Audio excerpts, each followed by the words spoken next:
Dios les bendiga, hermanos y hermanas, bienvenidos. A los amigos que nos visitan también esta mañana, bienvenidos a la casa de Dios. Felices vacaciones.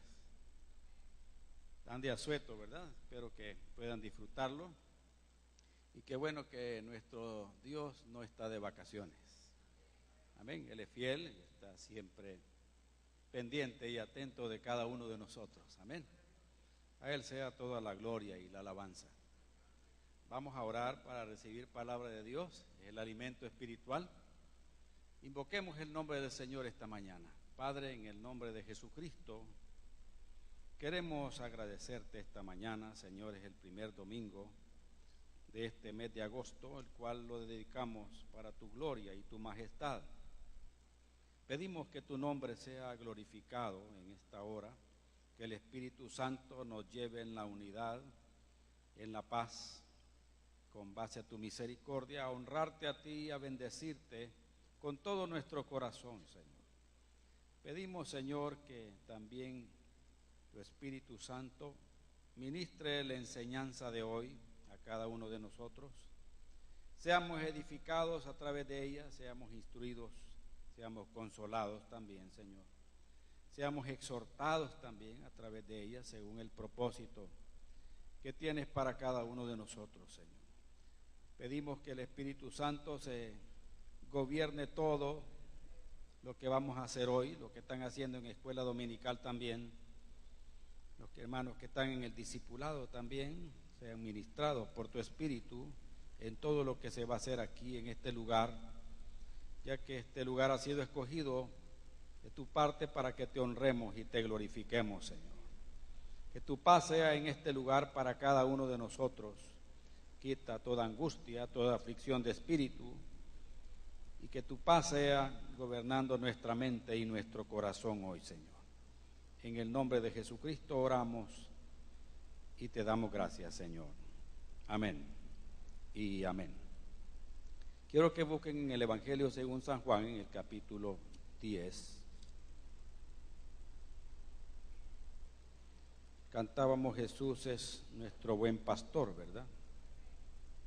Pues este capítulo 10 habla de eso precisamente. Cómo nuestro pastor Jesucristo vino a dar su vida por nosotros. Y lo hizo por un propósito. Y en Juan 10:10 encontramos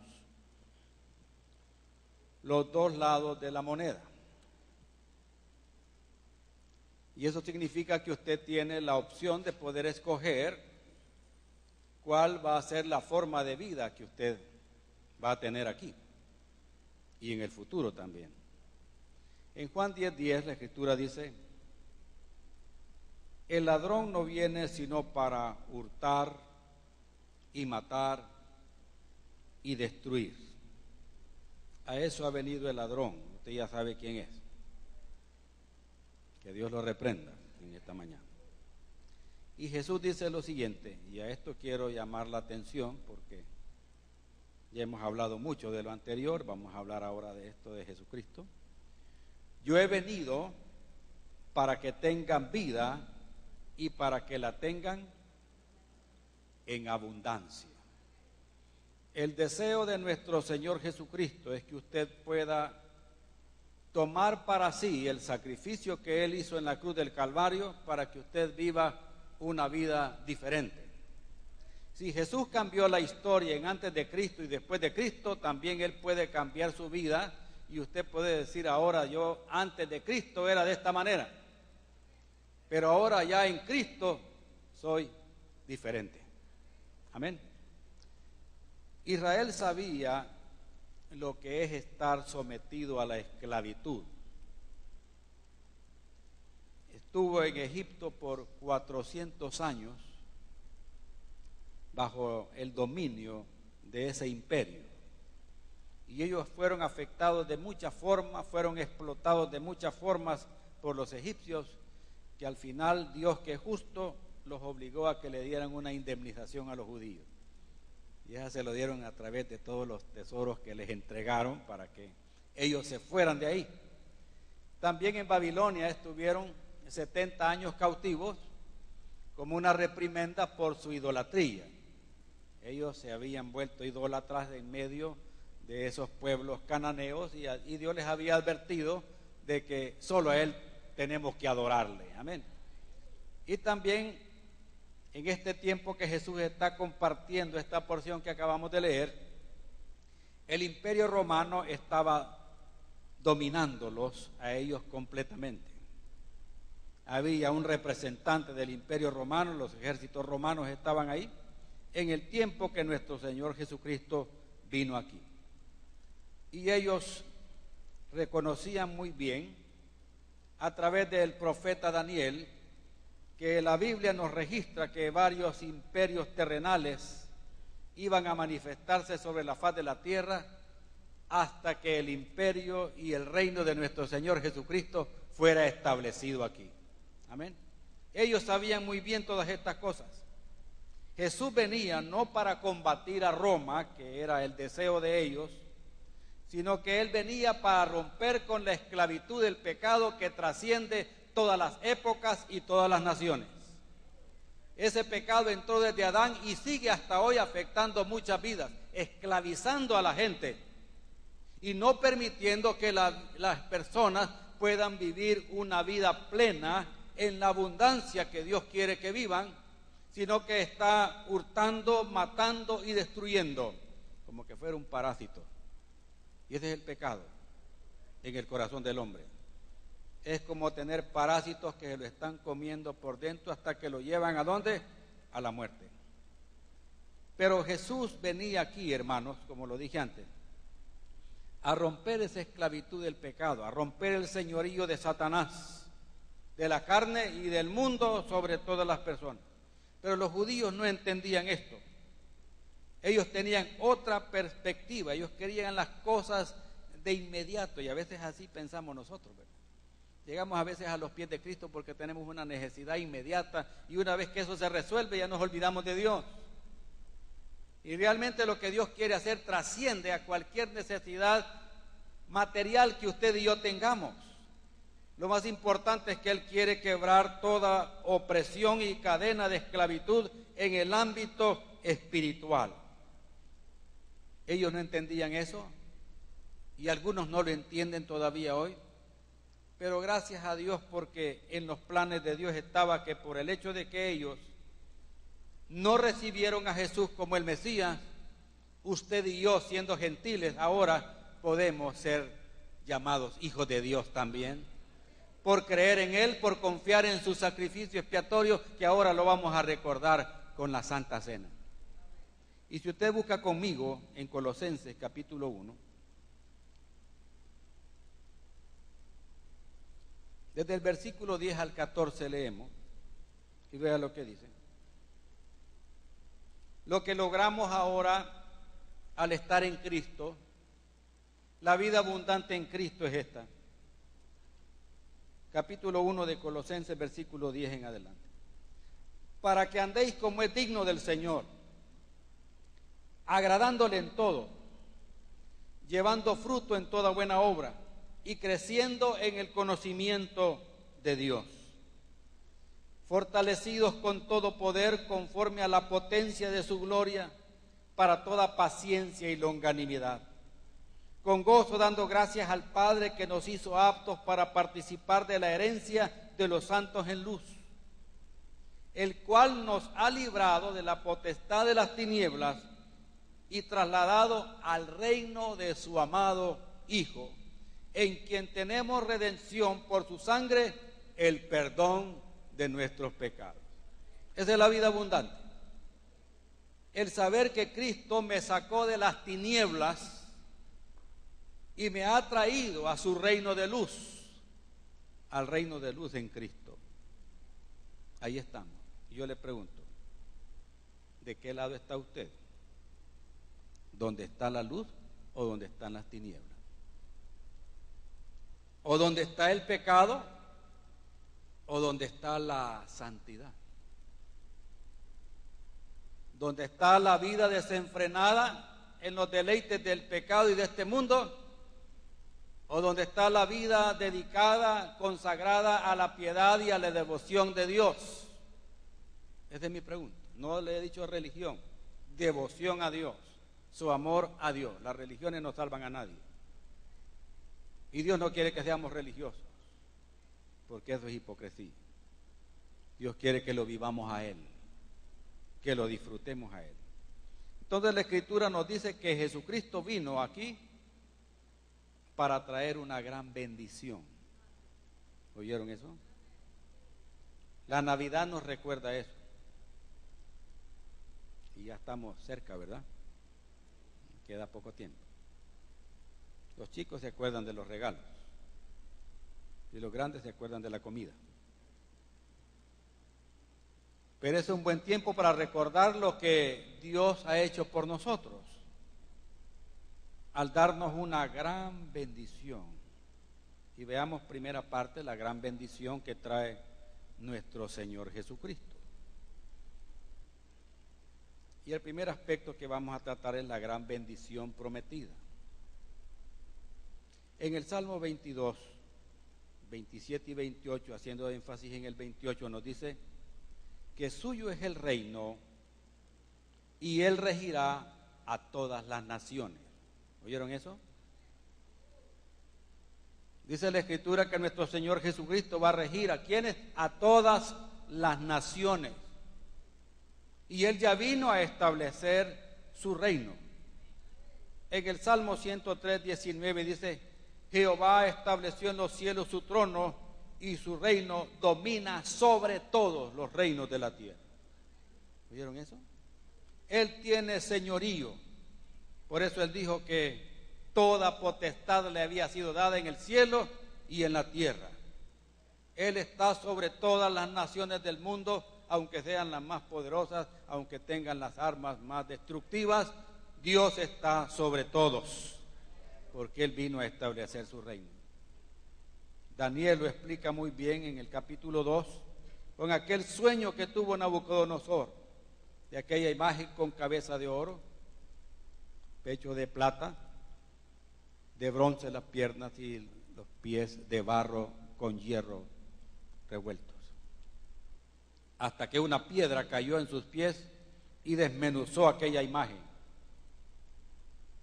Ese sueño estaba revelando todos los imperios que iban a estar hasta que Jesús viene a establecer su reino. Y Jesús ya vino a establecer su reino. Y su reino está aquí ahora. Y en la plenitud, ese reino va a ser establecido totalmente en su segunda venida. Él vino a preparar las cosas. Él vino a levantar su iglesia. Y cuando Él venga, Él va a llevarse su iglesia y va a establecer toda la plenitud de su reino milenial aquí en la tierra. Isaías lo describe claramente en el capítulo 9, versículos del 6 al 7, dice: porque un niño nos es nacido, hijo nos es dado, y el principado sobre su hombro, y se llamará su nombre Admirable, Consejero, Dios fuerte, Padre eterno, Príncipe de paz.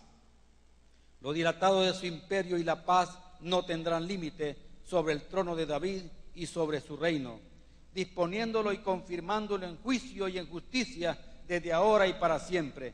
El celo de Jehová de los ejércitos hará esto. Una profecía acerca de la venida de Cristo y el establecimiento de su reino. Una gran bendición prometida. Pero esa bendición se cumple y ahora es anunciada. Jesús lo anuncia en Marcos 1:15, dice: el tiempo se ha cumplido y el reino de Dios se ha acercado. Arrepentidos y creed al Evangelio. Qué tremendas estas palabras. Cuando yo meditaba en esto, hermanos, me acordé de lo que dice la Escritura: el tiempo pasará, pero su palabra no pasará. ¿Sabe que estas palabras están bien adecuadas para este tiempo también hoy? Juan lo dijo hace mucho tiempo, muchos miles de años atrás, cuando Jesucristo llegó que iba a bautizarse. El tiempo se ha cumplido y el reino de Dios se ha acercado. Arrepentíos y creed al Evangelio. Cristo mismo es el reino de Dios. Los ángeles lo anunciaron y vemos en Lucas, en el capítulo 2, busque conmigo en el capítulo 2 de Lucas, versículos del 8 al 11 dice: había pastores en la misma región que velaban y guardaban las vigilias de noche sobre su rebaño. Y aquí se les presentó un ángel del Señor, y la gloria del Señor los rodeó de resplandor, y tuvieron gran temor. Pero el ángel les dijo: no temáis, porque aquí os doy nuevas de gran gozo. Eso es el Evangelio, nueva de gran gozo. Eso es lo que Dios quiere que nosotros oigamos. Que será para todo el pueblo, que os ha nacido hoy en la ciudad de David un Salvador, que es Cristo el Señor. Y este es el anuncio. Los ángeles están diciéndole a los pastores que la bendición prometida se estaba cumpliendo. Amén. La bendición estaba ahí. El niño Jesús estaba ya entre nosotros. Y ahora veamos la gran bendición presentada. En Juan capítulo 1, versículo 29, cuando Jesús está en la fila ya para bautizarse, Juan el Bautista dice: he aquí el Cordero de Dios que quita el pecado del mundo. Aquí está la promesa. Aquí está el Mesías. Aquí está el Salvador. Aquí está el reino de Dios con nosotros. Y después de que Juan lo está presentando, también Simón lo dedica en el templo. Siempre en ese mismo capítulo 2 de Lucas, versículos del 25 al 32 dice: y aquí había en Jerusalén un hombre llamado Simeón, y este hombre justo y piadoso esperaba la consolación de Israel, y el Espíritu Santo estaba sobre él. Y le había sido revelado por el Espíritu Santo que no vería la muerte antes que viese al ungido del Señor. Y movido por el Espíritu vino al templo, y cuando los padres del niño Jesús lo trajeron al templo para hacer por él conforme al rito de la ley, el rito de la ley decía que todo varón que fuera el primogénito que abriera la matriz tenía que ser dedicado al Señor. Y él le tomó en sus brazos y bendijo a Dios diciendo: ahora, Señor, despides a tu siervo en paz conforme a tu palabra, porque han visto mis ojos tu salvación, la cual has preparado en presencia de todos los pueblos, luz para revelación a los gentiles y gloria de tu pueblo Israel. Amén.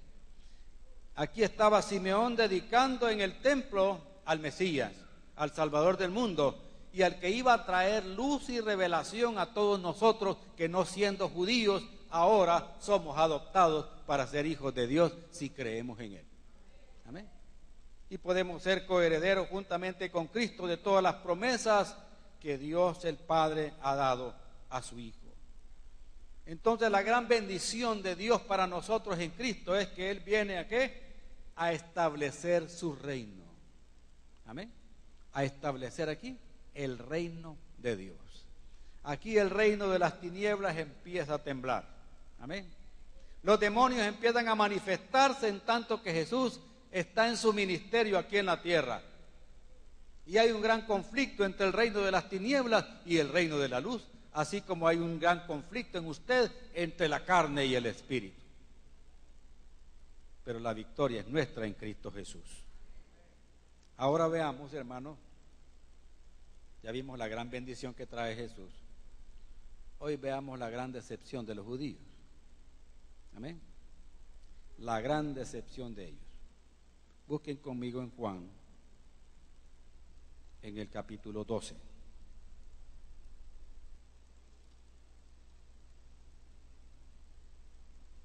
Juan capítulo 12.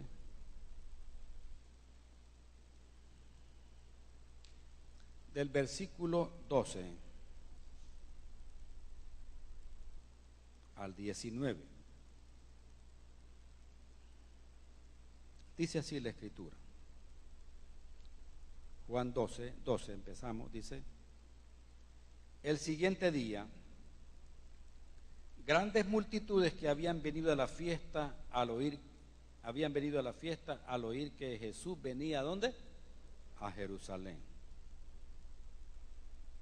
Tomaron ramas de palmera y salieron a recibirle y clamaban: Hosana, bendito el que viene en el nombre del Señor, el Rey de Israel.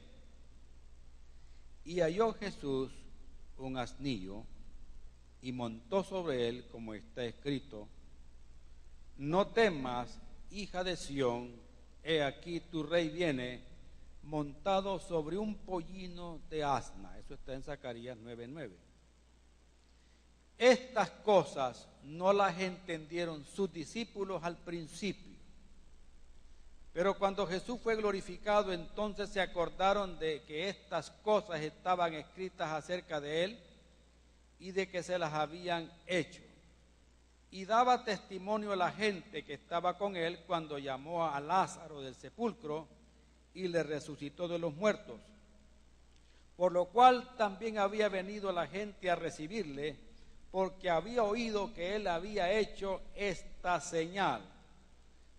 Pero los fariseos dijeron entre sí: ¿ya veis que no conseguís nada? Mirad, el mundo se va tras él. Y todavía sigue tras él. Amén, gloria al Señor. ¿Qué encontramos aquí? ¿Cuál fue la gran decepción de los judíos?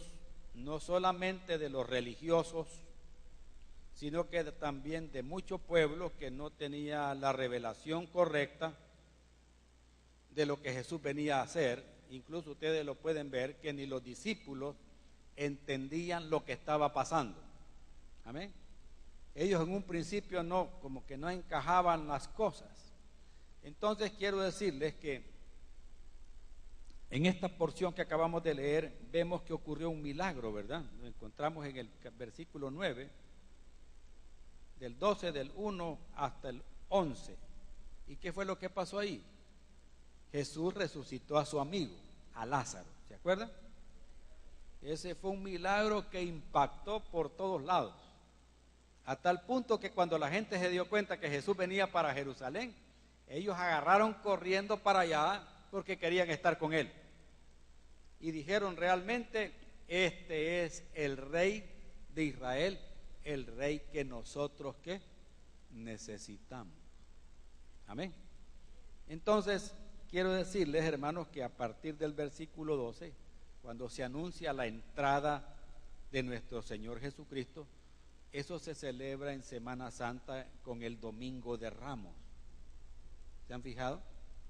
La iglesia tradicional anda vendiendo unos volados ahí, que a saber de dónde los hacen, de qué los hacen.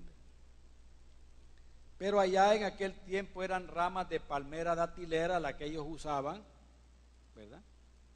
La que ellos usaron en ese momento. Y quiero decirles que esa entrada triunfal de nuestro Señor Jesucristo, todos la veían desde una perspectiva errada. ¿Por qué? Porque Jesús vino a vencer al diablo. Amén. Y a liberarnos de la esclavitud ¿de qué? Del pecado. ¿Se acuerdan que en cierta ocasión los fariseos decían: si nosotros no somos esclavos, nosotros somos hijos de Abraham? Y Jesús les dijo: bueno, el que hace pecado es esclavo del pecado, les dijo. Ahí les estaba diciendo él realmente a qué venía. Él venía a romper con las cadenas ¿de qué? Del pecado, para que usted realmente sea libre. Entonces, cuando él entra en Jerusalén, esa entrada triunfal era una declaración de guerra. ¿Para quién? Para Roma. ¿Desde la perspectiva de quién? De muchos judíos que estaban ahí. Ellos ya no querían estar oprimidos bajo el imperio romano. Ellos querían su libertad. Y vieron en este hombre que multiplicaba los panes y los peces. Con este rey no vamos a pasar hambre. Que caminaba sobre las aguas. Con este rey no necesitamos puentes. Amén. Con este rey que resucita a los muertos no necesitamos cementerios. Hagámoslo, rey, decía la gente. Y Jesús, cuando oye eso, mejor que digan, aquí corrió, que aquí quedó, me voy a ir a orar. Él no vino para estar sentado en un trono terrenal. Él ya dejó su trono allá, vino aquí a hacer su trabajo y se fue de regreso y está sentado allá a la diestra del Padre. Allá está, gloria a Dios. Ese es su trono. Amén. La tierra es el estrado de sus pies, dice la Biblia. Él no venía por un trono terrenal. Amén. ¿Está claro eso? Pero la gente aquí no entendió cómo era la cosa. Dijeron, aquí está el rey, con este, ¿para qué queremos más? Amén. Y si ustedes se fijan, la declaración de la gente, ¿qué es lo que decía la gente, hermano? En el versículo 13, Hosana decía, bendito el que viene en nombre del Señor, el Rey de Israel. Eso está en el Salmo 118, usted puede verlo, y al leerlo se va a dar cuenta que hay una variante. Antes del nacimiento de nuestro Señor Jesucristo, el templo había sido profanado. Amén. Ustedes se acuerdan que después de que murió Alejandro el Grande, el imperio macedónico, él muere y su reino fue repartido entre 4 generales, y uno de esos generales le tocó la provincia o la parte de Palestina, y él era contrario a los judíos, contrario a la adoración de Jehová, y él profanó el templo, mandó a sacrificar un cerdo en el lugar donde se hacían los sacrificios, y de esa manera él profanó el templo, y de ahí se levantó la familia de Judas Macabeo, y en una rebelión lucharon contra ellos. Eso está en el periodo histórico entre los 2 testamentos, entre el Antiguo y el Nuevo, que son aproximadamente 400 años de silencio de parte de Dios. Ahí sucedieron estas cosas. Y luego, después que los macabeos recuperaron el templo y lo limpiaron y lo purificaron, hermanos, ellos usaron ramas de palmera. ¿Oyeron eso? Para la celebración. En otras palabras, las palmeras eran un símbolo nacional de los judíos. Así como aquí el árbol nacional, ¿cuál es? El maquilishuat, ¿verdad? Ese es el árbol nacional. ¿Estamos? Entonces allá podríamos decir la palmera, el árbol nacional. También tenía un tinte, ¿qué? Político. Aquí si usted ve un pescadito dibujado, es PDC. Dice. Si usted ve unas manitas saludando, PCN. Si usted ve una crucita con 3 colores, arena. Si usted ve una estrellita, frente. Amén. Todas esas figuras tienen una representación. Igualmente allá la palmera tenía una representación nacionalista, ¿verdad? Entonces eso tenía un significado político para ellos. Entonces estar meciendo esas palmeras cuando Jesús estaba entrando y diciendo, aquí viene nuestro rey, ¿qué cree usted que pensaban los romanos al ver eso? Es como que usted se pusiera a torear a su suegra. ¿Cómo le va a ir? Le va a ir mal, ¿verdad? Amén. Entonces eso es lo que estaban haciendo ellos, con sus palmeras recibiendo al rey. En su guerra contra Roma, los judíos acuñaron monedas, porque no querían usar las monedas que usaban los romanos, ya van a ver por qué. Entonces ellos acuñaron monedas con dibujos de palmas, ¿verdad? De la palmera, ahí, en señal de que esas eran monedas realmente de los judíos. La rama de la palmera era un símbolo también político.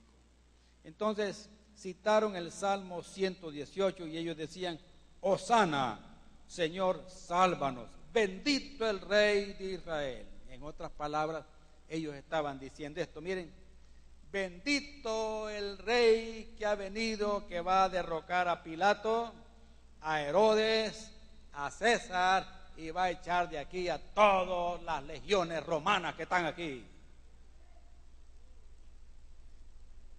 Para ellos eso significaba. Amén. Pero Jesús sabía que eso era insignificante a la par de lo que él venía a hacer, hermano. ¿Oyeron eso? ¿Por qué? Porque usted se acuerda y piensa: ¿a dónde está el imperio romano hoy? ¿Dónde están las legiones romanas ahora? Él buscó un pollino, no un caballo. Si él hubiera entrado en son de guerra, hubiera entrado en un caballo. ¿Oyeron eso? Porque el caballo en aquellos tiempos era un instrumento ¿de qué? De guerra. El que tenía más carros y caballos era el ejército más poderoso. Pero él no entró así, como dice Zacarías. Él entró en un pollino, el hijo de un asno. Ahí entró. Tranquilo, mira, ahí va él. ¿Cuál precisión? Pues, calmado iba entrando. Amén. Tanto así que la gente tiraba las alfombras, tiraba ropa de ellos, pase por aquí, va, se ve ensuciar el pollino. El pollino feliz, qué suavecito está esto. Y él creía que por él hacían todo, no, es por el que iba montado en él. Pero aún así la perspectiva que tenían estaba equivocada. El príncipe de paz entraba en la figura de paz y no de guerra. Los Hosana por eso después se acabaron. Y después de decir Hosana, estaban diciendo: crucifíquenlo. Amén. ¿Se da cuenta de la desilusión del pueblo? Se desilusionaron después porque dijeron: no, hombre, si es que yo creía que a salvarnos venía. Por eso se acuerdan ustedes y ven la actitud de Judas Iscariote. Él dijo: no, pues no es este el que nos viene a salvar, mejor lo vendo, me gano esa ficha. Porque él también tenía la perspectiva equivocada de lo que estaba pasando y no entendía que Jesucristo venía a liberarnos del pecado. Lucas 19.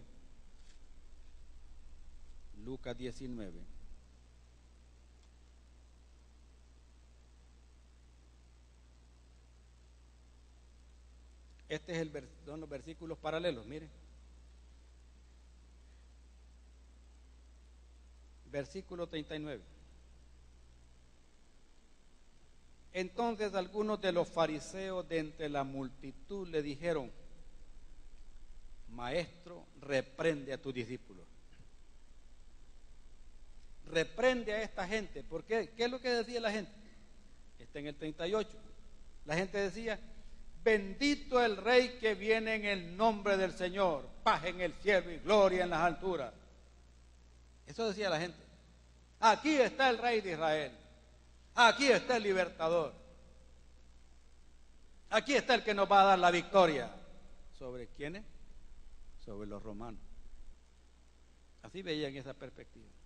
Entonces, cuando los religiosos vieron eso, se asustaron. ¿Y cuál fue el susto de ellos? El susto de ellos es que ahí viene el revolucionario, este es el que va a darle a Roma, y nosotros estamos de la mano con los romanos. ¿Por qué? Porque el imperio romano permitía las religiones de ese tiempo. ¿Y esas religiones cuáles eran? Los fariseos, los saduceos. Y dice, versículo 39, por eso, entonces algunos de los fariseos de entre la multitud le dijeron: Maestro, reprende a tus discípulos. Como que dicen: diles que se calle la gente, que están haciendo un gran alboroto aquí. Aquí ya van a venir los soldados y nos van a agarrar a todos y nos van a matar a todos. Van a acabar con nosotros. Y eso ocurrió en el año 70 después de Cristo siempre. Que ellos fueron destruidos, el templo fue destruido, los muros también, solo el muro de los lamentos es el que ha quedado parado ahí. De ahí todo quedó botado y quemado. Ellos no querían eso. No querían problemas, ellos querían seguir con su religión porque así estaban bien. Pero el susto también que ellos tenían es que la gente se estaba yendo y apartando de ellos. ¿Para qué? Para seguir a nuestro Señor Jesucristo. Ya ven, la gente se va detrás de ellos, ¿y nosotros qué decían? O sea que por todos lados ellos estaban afectados y no hallaban ni qué hacer, porque el negocio de su religión se estaba viniendo abajo. Y la comunión con Cristo no es religión y no es negocio. ¿Oyeron eso? No es negocio. Es vida eterna para los que creemos. Es bendición para los que confiamos en Él. Es paz, es seguridad, es confianza en Él. Eso es lo que Él nos da. Es una vida completamente nueva, transformada. Entonces viene la gran bendición, viene después la gran decepción y viene la gran sorpresa también para todos. La lucha es espiritual, hermano. ¿Oyeron eso? Pablo se lo dijo a los hermanos de la iglesia de Éfeso, ¿verdad? Nuestra lucha no es contra carne ni sangre. ¿Oyeron eso? El príncipe de este mundo anda viendo dónde roba, dónde mata y dónde destruye. ¿Verdad que sí? Su lucha no es contra el gobierno. Su lucha no es contra la familia de su esposa o de su esposo. Su lucha no es contra sus jefes. Su lucha no es contra los vecinos que tiene. Su lucha es contra Satanás y todas las huestes de maldad que quieren robar, matar y destruir. Esa es su lucha y es la mía también. Pero los judíos no podían ver esta perspectiva. Su lucha era contra Roma. ¿Oyeron eso? Era contra Roma. Entonces, ellos pensaron, bueno, vamos a hacer una cosa. Vamos a hacer que Jesucristo se enfrente directamente contra Roma. ¿Qué les parece? Y aquí va la trampa, ¿verdad? Lucas 20.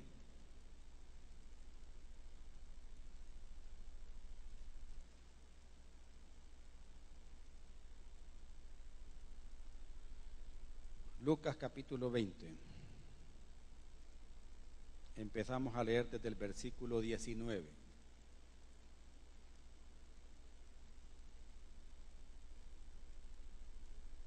¿Lo tienen ya? Lucas 20, 19. Dice así la Escritura. Procuraban los principales sacerdotes y los escribas echarle mano en aquella hora, porque comprendieron que contra ellos había dicho esta parábola. Te queda de deber que lea la parábola de los labradores malvados, a quienes el padre les alquiló una propiedad y no le pagaban. Esos eran ellos, entendieron muy bien. Y dice, pero temieron al pueblo y acechándole enviaron espías que simulasen justos, a fin de sorprenderle en alguna palabra para entregarle al poder y autoridad del gobernador. ¿Quién es este gobernador? Poncio Pilato. Y le preguntaron diciendo, Maestro, sabemos que dices y enseñas rectamente y que no haces acepción de persona, sino que enseñas el camino de Dios con verdad. Y le hacen esta pregunta de examen. ¿Nos es lícito dar tributo a César o no?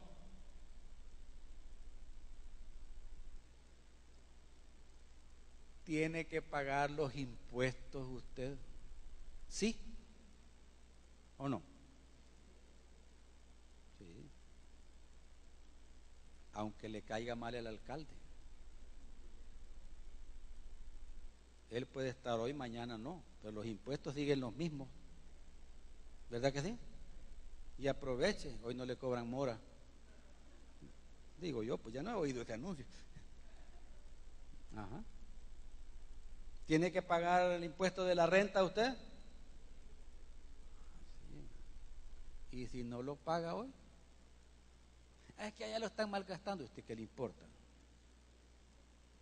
Su obligación es darlo. Dios se va a encargar de los que están malgastando eso si lo están haciendo. Eso no es su problema. Su problema es dar el tributo que tiene que darlo.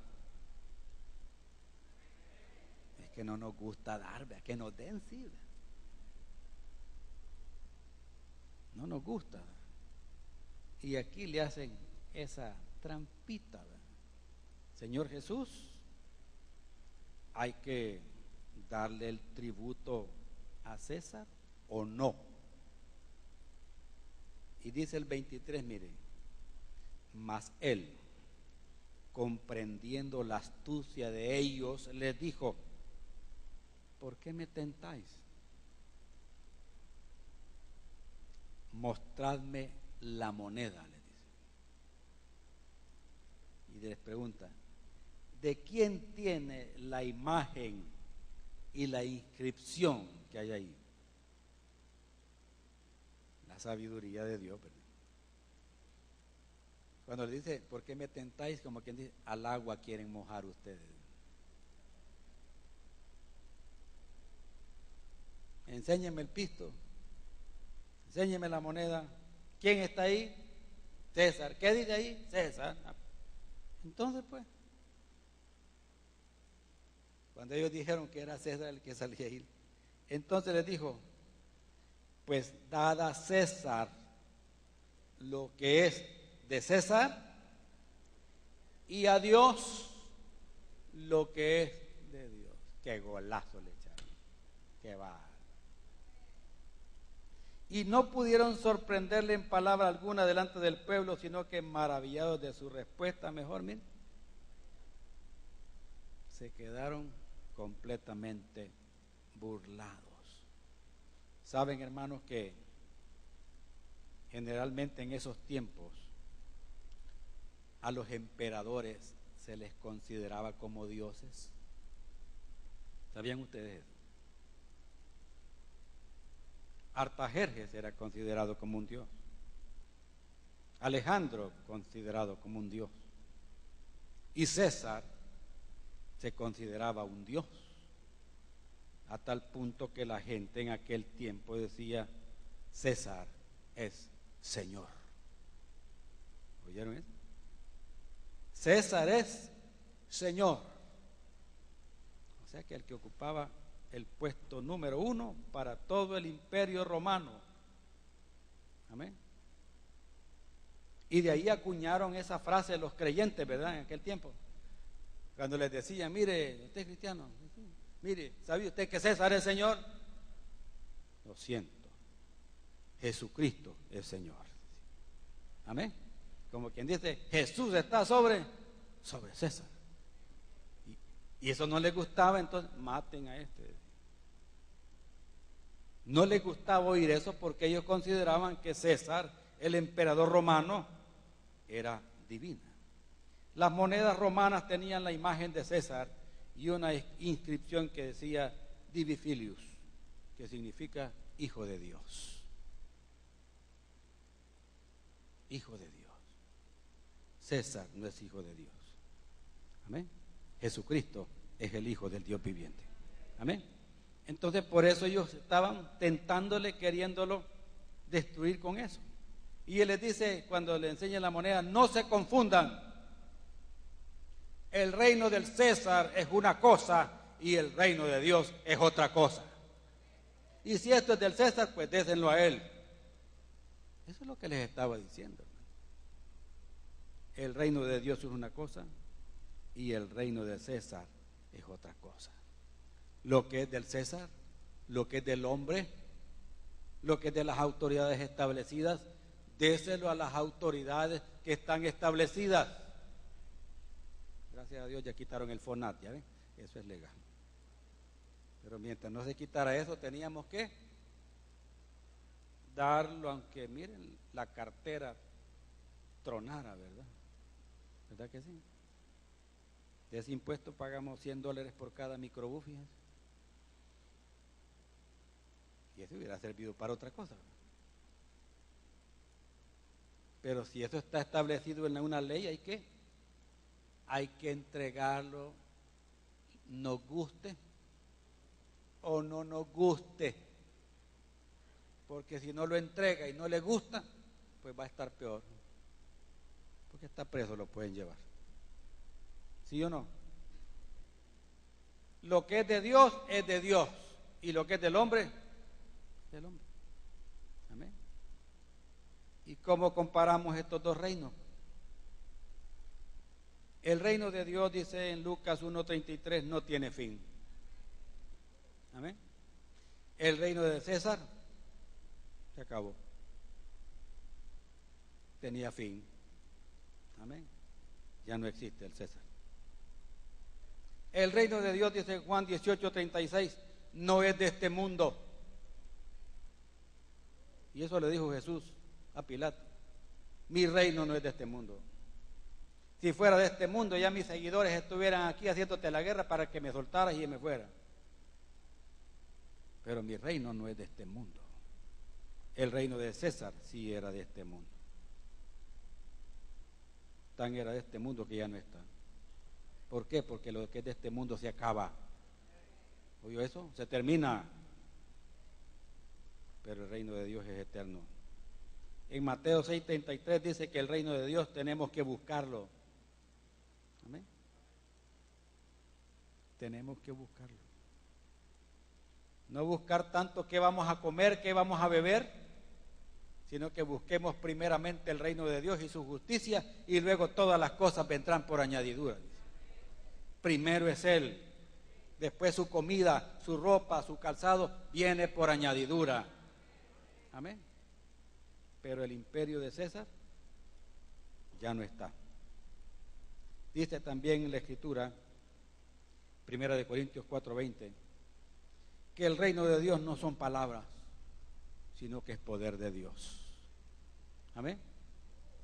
El reino de Dios no son palabras, sino que es poder.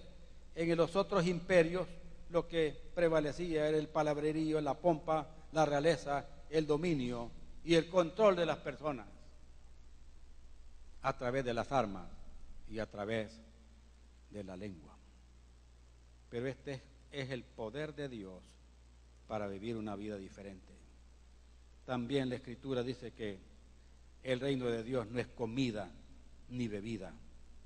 Es justicia, paz y gozo en el Espíritu Santo. Ese es el reino de Dios. Vivir una vida recta, vivir una vida en paz y estar contento con lo que Dios nos da. Ese es vivir el reino de Dios. En cambio, los reinos de los hombres en aquel tiempo eran orgías, bacanales, idolatría, perdición y perversión. Eso era, por eso ya no existen. Por eso se terminaron y se acabaron. Y Jesús viene a instaurar un reino completamente diferente. ¿Y todo por qué? Porque hemos confiado en Él. ¿Y cuál es la base de ese reino, hermano? ¿Qué es lo que sustenta ese reino? ¿Qué es lo que sustentaba a los reinos antiguos? Eran sus ejércitos. La capacidad que tenían ellos de poder destruir a sus enemigos en el menor tiempo posible. Por eso eran implacables, eran destructivos. Y avanzaban con mucha rapidez para destruir a las naciones vecinas. Pero el reino de Dios en Cristo se basa en algo diferente. ¿Qué hace usted cuando hay problemas?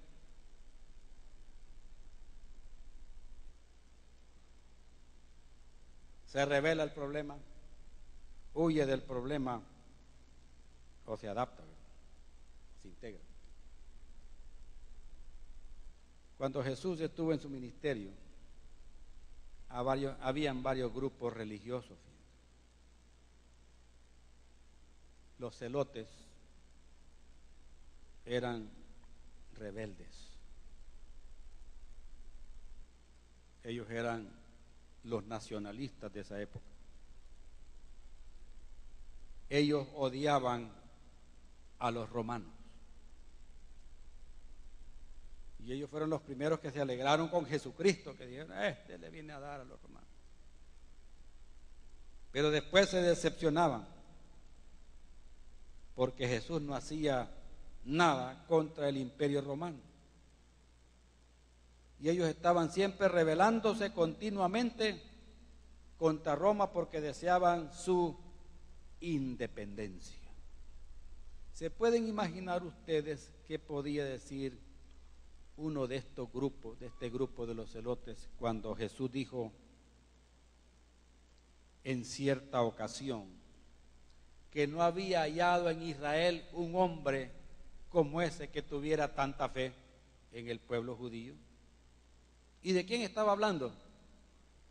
Estaba hablando de un centurión romano que había ayudado a los judíos, y cuando su sirviente estaba enfermo, los judíos intercedieron y le pidieron a Jesús, mira, ¿por qué no le ayudas a este hombre? Es cierto, es romano, pero él nos ha ayudado a nosotros, nos ha ayudado a construir sinagogas, ¿verdad? Y nos da unas ofrenditas así, ¿por qué no le ayudas? Y Jesús iba a ayudarle, y ese hombre mandó a decirle que no era digno de que entrara en su casa. ¿Por qué? Porque era un gentil. Y él conocía la cultura judía, que un judío no debía entrar a la casa de un gentil, porque si entraba se volvía impuro. Eso enseñaba la religión judaizante. Pero ustedes saben que Jesús quebró todos esos paradigmas, ¿verdad? Y él iba a la casa de él y le manda a decir el centurión, ¿verdad? No es necesario que vengas a mi casa, no soy digno. Solo di la palabra, ahí donde estás, ahí por la entrada al salitre, no vengas hasta aquí al sitio, no soy digno. Solo di la palabra y mi siervo se sana, porque yo soy hombre bajo autoridad, y cuando yo digo hágase esto, se hace. Wow, ese hombre tenía la revelación, ¿verdad? Por eso Jesús estaba impresionado. Y ante eso, ¿qué dijo Jesús? Bueno, va a ser como tú dices, así se ha hecho. Inmediatamente el siervo, ¿qué? Fue sanado en ese momento. Y él dice, no he hallado tanta fe en Israel como la de este hombre. ¿Y qué podrían decir los celotes? Este ya se nos dio vuelta. Este va con los romanos, quizás este es espía. ¿Verdad? Y ahora veamos quiénes eran los otros. Estaban los esenios. Los esenios optaron por lo contrario.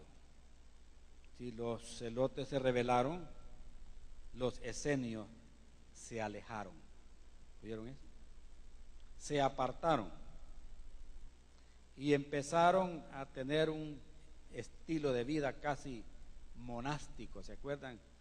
En la Edad Media la gente se iba a los monasterios, ¿verdad? Hacían unos monasterios en las montañas allá lejos, todavía hay algunos por ahí, y se iban a vivir una vida apartada de todas las cosas, ¿verdad? Y ellos fueron los que inventaron los relojes, fíjense, porque ellos tuvieron que medir el tiempo para orar y para todas las cosas que tenían que hacer. Entonces ellos fueron los primeros que inventaron los relojes. Entonces, y así los esenios se apartaban, vivían en las cuevas. A ellos se les llamaban entre ellos mismos hijos de luz. Y ellos creían que por la pureza de ellos, al apartarse del mundo y apartarse de los demás y apartarse de los romanos, por estar alejados de ellos, debido a eso, Dios iba a intervenir e iba a destruir al imperio romano. Amén. Así como ahora, ¿verdad? Hay muchos grupos religiosos que viven apartados de la influencia de este mundo. No conocen los teléfonos, aunque los ven, ¿verdad?